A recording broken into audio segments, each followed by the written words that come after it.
अरे जरा आमच्या नावाचा ध्यास लागतो तो शुद्धीत राहते. आमच्या नामाची गुंगी, आमच्या नामाची धुंदी, तर सर्वस्वी आमचा होऊन जातो.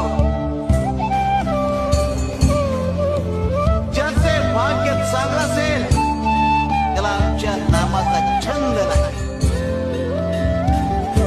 आणि त्याच्या मुखात सतत नाम जप असेल. आमच्या नामाची गोडी निर्माण होईल. ध्यानी मनी स्वप्नी ही नाम संजीवनी बदनी असेल.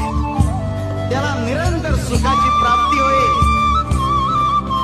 तसं मनाचं सेवन करण्यासाठी भ्रमर कमळ फुलात